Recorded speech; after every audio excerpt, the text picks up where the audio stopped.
So hi all, இன்னைக்கு relations and ஃபங்க்ஷன்ஸில் unit exercise 1 பார்ப்போம். சரியா?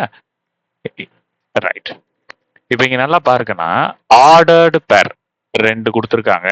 இது ரெண்டும் ஈக்குவல்னு சொல்கிறாங்க. எக்ஸுவையும் கண்டுபிடிக்க சொல்கிறாங்க. இப்போ சொல்யூஷன்ஸ் போட்டுக்கலாமா? நம்மக்கிட்ட என்ன கொடுத்துருக்காங்க? ரெண்டு எக்ஸ் ஸ்கொயர் மைனஸ் 3x இது ஒன்று.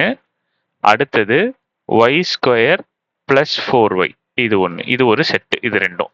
இதுவும் -2, 5 இதுவும் ஈக்குவலாமா. ஏற்கனவே இந்த மாதிரி ஒரு சம்ம நம்ம வந்து எம்சிக்யூ மல்டிபிள் சாய்ஸ் கொஸ்டின் பார்க்கும்போது பார்த்துருக்கோம். இந்த செட்டில் ஃபர்ஸ்ட் எலமெண்ட்டும் இந்த செட்டில் ஃபர்ஸ்ட் எலமெண்ட்டும் ஈக்குவல்னு சொல்லியிருக்கேன். X square minus 3x is equal to -2 அப்படின்னு எழுதிக்கலாம். இந்த -2 ஈக்குவல் டுக்கு இந்த பக்கம் வந்துச்சு அப்படின்னா +2 மாறும். ஸோ இது ஒரு குவாட்ராட்டிக் ஈக்குவேஷனாக கிடைச்சிருச்சு. குவாட்ராட்டிக் ஈக்குவேஷனை நீங்கள் எப்படி சால்வ் பண்ணுவீங்க? லாஸ்ட் நம்பர் 2 இங்கே போட்டுப்பீங்க, நடுவில் இருக்க இந்த -3 இங்கே போட்டுப்பீங்க. ஒரு 2 நம்பர் போடணும். அந்த 2 நம்பரை மல்டிப்ளை பண்ணால் எனக்கு 2 கிடைக்கணும். ஆடோ சப்ட்ராக்டோ பண்ணால் எனக்கு -3 கிடைக்கணும். ஸோ இதை பார்த்தோன்னே போட்டுருவீங்க 2 1s are 2. இதை ஆட் பண்ணால் எனக்கு -3 கிடைக்கணும். ஸோ ஆட் பண்ணுறதுக்கு இப்போ நான் சைன் போடணும். ஆமாவா? இந்த சைன்ல தான் நிறைய பேர் தப்பு விட்டுறீங்க. பொறுமையா சொல்றேன் கேளுங்க. ஆடிஷன் பண்ணோம்னா 2 பாசிபிலிட்டி இருந்தா ஆட் பண்ண முடியும். ஒரே சைன். இங்க பிளஸ்னா இங்க பிளஸ், இங்க மைனஸ்னா இங்க மைனஸ். ஸோ இதோட ஆன்சர் +3, இதுவும் ஆடிஷன் தான்.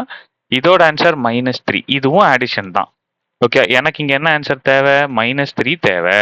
ஸோ அப்போ இங்கேயும் மைனஸ் இங்கேயும் மைனஸ் போட்டுப்பேன். இது எனக்கு தேவையில்லை. இது புரிஞ்சுதா சாமி? ரைட்.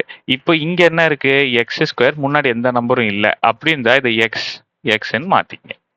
ரைட்டா? ஸோ இப்போ இதோட வேல்யூ போட்டுடலாமா? So x -2 is equal to 0, x -1 is equal to 0ன்னு எழுதிப்பீங்க. ஆமாவா? So x is equal to -2 equal டுக்கு இந்த பக்கம் வந்துச்சுன்னா +2, x is equal to -1 equal டுக்கு அந்த பக்கம் வந்துச்சுன்னா +1. ஸோ எக்ஸோட வேல்யூ கண்டுபிடிச்சாச்சு. ரைட்டா சாமி? இப்போ அடுத்தது ஒய்யோட வேல்யூ. இப்போ நல்லா கவனிங்க.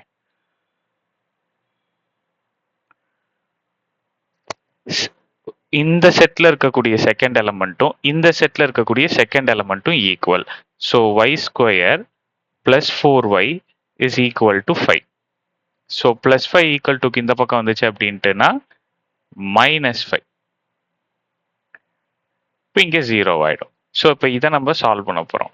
ஸோ லாஸ்ட் நம்பர் -5, நடுவில் இருக்கக்கூடிய நம்பர் +4. இப்போ 2 நம்பர் போடணும். ஆடோ சப்ட்ராக்டோ பண்ணால் 4 கிடைக்கணும், மல்டிப்ளை பண்ணால் 5 கிடைக்கணும். ஸோ இதுவும் ஈஸியாக அடிச்சிருவீங்க. 5 1s are 5. ஸோ இப்போ நல்லா கவனிக்கணும். இதை வந்து சப்ட்ராக்ட் பண்ணாதான் எனக்கு 4 கிடைக்கும். சப்ட்ராக்ட் பண்ணணும்னா 2 பாசிபிலிட்டியில நம்மளால சப்ட்ராக்ட் பண்ண முடியும். அதாவது டிஃப்ரெண்ட் சைன். இங்க பிளஸ் இருந்தா இங்க மைனஸ், இங்க மைனஸ் இருந்தா இங்க பிளஸ். ஸோ பெரிய நம்பர்ல இருக்கிற சைன் +4, இங்க பெரிய நம்பர்ல இருக்கிற சைன் -4 கிடைக்கும். ஓகேவா? ஆடிஷன் பண்ணும் அப்படின்னா சேம் சைன் வரணும் சாமி. ரைட்டா? பாத்தீங்கன்னா இங்க பிளஸ்னா இங்கேயும் பிளஸ், இங்க மைனஸ்னா இங்க மைனஸ். இப்படி தான் ஆட் பண்ணிக்க முடியும். வெவ்வேறு சைன் போட்டிங்கன்னா மைனஸ் பண்ண முடியும். புரிஞ்சுக்க முடியுதா நான் சொல்றது? ரைட். ஸோ அப்போ எனக்கு தேவை +4.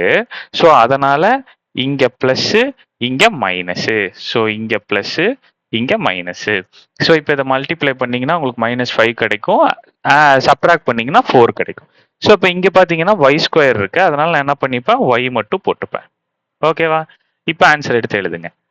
y + 5 is equal to 0. இங்க y -1 is equal to 0. So அப்போ y இஸ் ஈக்குவல் டு இந்த +5 ஈக்குவல் டுக்கு அந்த பக்கம் போச்சுன்னா -5, y is equal to -1 equal டுக்கு அந்த பக்கம் போச்சுன்னா +1. ஸோ அப்போ 2 ஆன்சர் கிடைச்சிருக்கு. புரியுதா ராஜா? ஸோ எக்ஸும் கண்டுபிடிச்சாச்சு, ஒய்யும் கண்டுபிடிச்சாச்சு. ஸோ செகண்ட் சம் பார்ப்போம்.